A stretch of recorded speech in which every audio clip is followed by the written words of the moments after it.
एक 16 साल का लड़का 10 साल की बच्ची को किडनैप करता है, वो भी फुल प्रूफ प्लानिंग के तहत।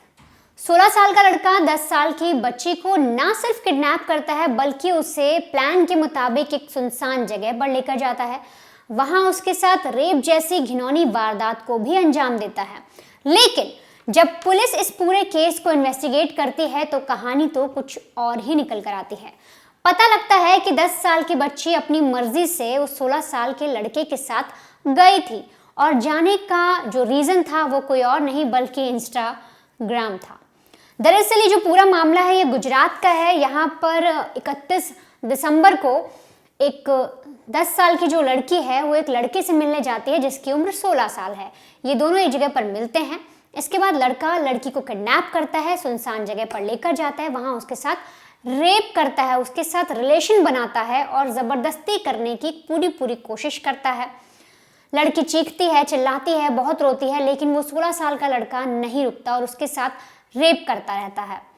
इधर जब बच्ची बहुत देर तक घर नहीं आती, काफ़ी टाइम बीत जाता है, माँ बाप को लगता है सहेली के पास गई होगी, बुक्स देने गई होगी, किताबें लेने गई होगी, बहुत सारी चीज़ें माँ के मन में आती हैं। लेकिन जब शाम हो जाती है, लड़की का कुछ पता नहीं चलता, महज 10 साल की लड़की है, तो फौरन भागे भागे जो पेरेंट्स हैं वो पुलिस स्टेशन जाते हैं, बताते हैं कि उनकी जो बच्ची है वो 5वीं क्लास में पढ़ती है और शाम को वो अपनी दोस्त के घर कह के निकली थी, लेकिन अब तक कहीं मिली नहीं, कहीं पर भी उसका पता नहीं है। तो ऐसे में पुलिस को लगता है कि कहीं किसी बच्ची का किसी ने किडनैप तो नहीं कर लिया, कहीं बच्ची किसी के साथ भाग तो नहीं गई। बहुत सारे सवाल मन को कौंधते हैं। तो ऐसे में इन्वेस्टिगेशन शुरू की जाती है। सीसीटीवी तमाम जगह तरीके से पुलिस अपने हाथ पैर चलाती है और बहुत ही जल्दी दोनों लड़का और लड़की को पकड़ लेती है।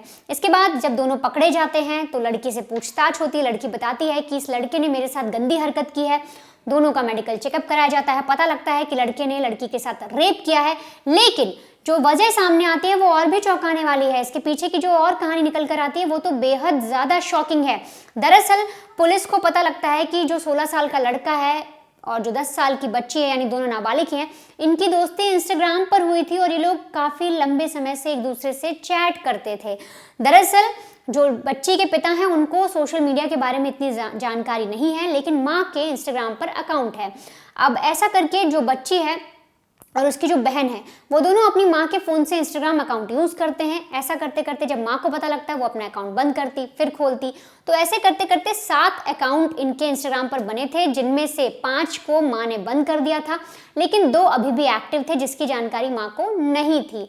अब उसी इंस्टाग्राम अकाउंट पे जब सीक्रेट चैट पुलिस पढ़ती है तब वो देखते हैं कि जो लड़का है 16 साल का और ये जो बच्ची है 10 साल की, इन दोनों के बीच में बहुत अजीब अजीब तरीके के चैट हुए हैं। दोनों एक दूसरे से प्यार करने की बातें कह रहे हैं, घर छोड़ने की बातें कह रहे हैं और चैट में बहुत ज़्यादा अतरंग तरीके की भी बातें हुई हैं। पुलिस जब ये सब देखती है तो उनका दिमाग एक तरीके से समझ नहीं आता कि क्या हो गया। माँ जब अपनी बच्ची की वो चैट पढ़ती है उन्हें समझ नहीं आता कि किस तरह से एक छोटी बच्ची जो 10 साल की उम्र है, 5वीं क्लास में पढ़ती है, वो एक इंस्टाग्राम के ज़रिए किसी भी अननोन शख्स को कि कोई उसका जानकार नहीं है, उसके साथ उसकी दोस्ती हो गई, वो चैट कर रही है, हर तरीके की बातें कर रहे हैं। और तो और जब मिलने बुलाया तो जो लड़की है वो मिलने भी चली गई। ये बेहद चौंकाने वाली बात है। लेकिन जिस तरीके से लड़की ने बताया कि लड़के ने गलत हरकत की, तो फिलहाल जो 16 साल का लड़का है उसे बाल सुधार गृह भेजा गया है।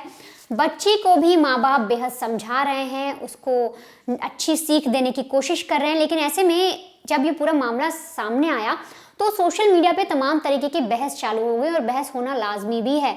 किस तरीके से जो सोशल मीडिया है, जो इंस्टाग्राम है, जब छोटे छोटे बच्चों के हाथ में पहुंचा, टिकटॉक आया था जब बच्चे रील्स बना रहे थे, फिर उसके बाद इंस्टाग्राम पे जब रील का ऑप्शन दिया गया, यहाँ पर भी छोटे छोटे बच्चे रील्स बना रहे हैं और इस तरीके से कपड़े पहन रहे हैं, इस तरीके से वो ऐसे गानों पर रील्स बना रहे हैं जो कहीं से भी शोभनीय नहीं है। और कुछ तो ऐसे रील्स देखे जाते हैं जिसमें जो पेरेंट्स हैं ना वो खुद अपने बच्चों से बनवा रहे हैं और उसके मज़े ले रहे हैं, चटकारे ले रहे हैं, उस पर हंस भी रहे हैं।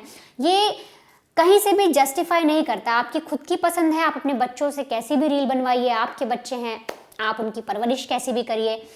कोई भी किसी को ज्ञान देने वाला, कोई भी किसी को समझाने वाला नहीं होता। लेकिन जिस तरीके से सोशल मीडिया पर अब बच्चों के, छोटे छोटे बच्चों के रील्स देखने को मिलते हैं जो उनके पेरेंट्स ही बनवा रहे हैं, कहीं ना कहीं ये सारी वजह है। इन सब जो अब समाज में चीज़ें सामने आ रही हैं, जो समाज में वारदातें सामने आ रही हैं, उनके पीछे होने की यही एक वजह समझ में आ रही है कि छोटे बच्चे होते हैं, पहले वो बाहर निकलकर प्लेग्राउंड में खेला करते थे, अब उनके हाथों में फ़ोन थमा दिया गया है। वो इंस्टाग्राम चलाते हैं, रील्स बनाते हैं, अननोन लोगों से दोस्ती करते हैं, चैट करते हैं और फिर इस तरीके से वारदातें सामने आती हैं। और ये भी एक उसी चीज़ का नतीजा है जो पूरी वारदात सामने आई, जहाँ पर इस 16 साल के लड़के ने 10 साल की लड़की का किडनैप करके रेप किया।